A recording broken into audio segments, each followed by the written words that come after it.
जय हिंद। कैसे हैं आप सभी? उम्मीद है कि स्वस्थ होंगे, मस्त होंगे, जहाँ भी होंगे अपने कामों में व्यस्त होंगे। तो जैसे कि आप लोग को मालूम है कि आज के क्लास में हम लोगों ने तो 12th मैथ NCERT और एक्सरसाइज की बात करें तो 10.3 के क्वेश्चन नंबर जो है 6 को देखेंगे।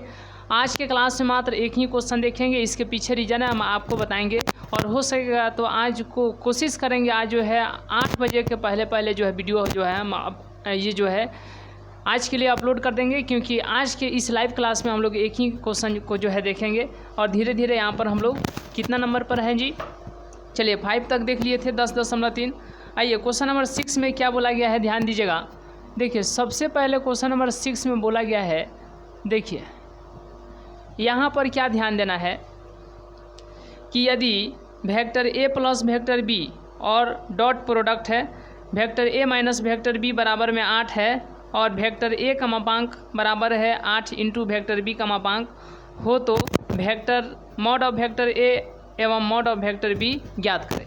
देखिए सबसे पहले यहाँ पर क्या दिया गया है, यहाँ पर दिया गया है क्वेश्चन नंबर 6 में वेक्टर a और प्लस वेक्टर b और इंटू दिया गया है वेक्टर a और माइनस वेक्टर b, ठीक है, बराबर में 8 दिया गया है और यहाँ पर फिर दिया गया है वेक्टर a का परिमाण बराबर है 8 गुना वेक्टर b के परिमाण के, और निकालना क्या है, वेक्टर a का परिमाण क्या होगा और वेक्टर b का परिमाण क्या होगा।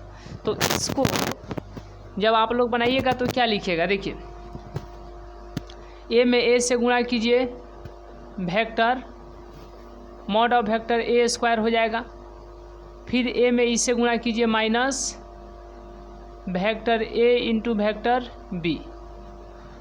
उसके बाद में क्या होगा, इससे इसमें गुणा कीजिए तो क्या होगा, इससे इसमें गुणा कीजिए तो प्लस वेक्टर a और डॉट वेक्टर b, फिर b में b से गुणा कीजिए तो माइनस वेक्टर b का मापांक का स्क्वायर और बराबर में क्या हो जाएगा तो 8 हो जाएगा। अब इससे यह ख़त्म हो जाएगा, ठीक है, तो ये हो गया, ये क्या हो गया, वेक्टर a का परिमाण का स्क्वायर माइनस वेक्टर b के परिमाण का स्क्वायर बराबर में 8। वेक्टर a के परिमाण के स्थान पर हम लोग इतना लिख देंगे तो ये हो जाएगा 8 वेक्टर b का परिमाण और स्क्वायर है तो यहाँ पर स्क्वायर, फिर माइनस वेक्टर b का परिमाण बराबर में कितना 8 हो जाएगा। देखिए अब 8 का स्क्वायर 64 होगा और वेक्टर b का यहाँ पर मापांक का स्क्वायर माइनस वेक्टर b के मापांक का स्क्वायर बराबर में 8। अब यहाँ पर बताना है कि 64, इसको अभी हम तत्काल में b स्क्वायर पढ़ देते हैं। 64 b स्क्वायर में से एक b स्क्वायर घटेगा तो कितना हो जाएगा 63 वेक्टर b का परिमाण का स्क्वायर बराबर में 8। जब यहाँ से वेक्टर b का परिमाण का स्क्वायर तो 8 और इधर आ जाएगा 63। अब इस तरीके से हम लोग देखेंगे तो इधर रूट, यह जो है b का मान है, यह किसका है, b का। अब b का मान है और यहाँ पर यदि आप b का मान रख दीजिएगा तो किसका मान निकल जाएगा, a का।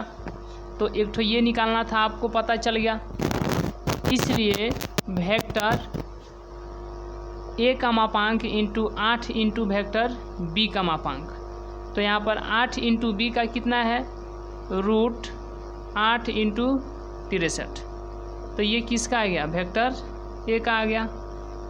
तो इस तरीके से यहाँ पर a का और यहाँ पर b का परिमाण जो है निकल गया, जो कि इस क्वेश्चन में पूछा था।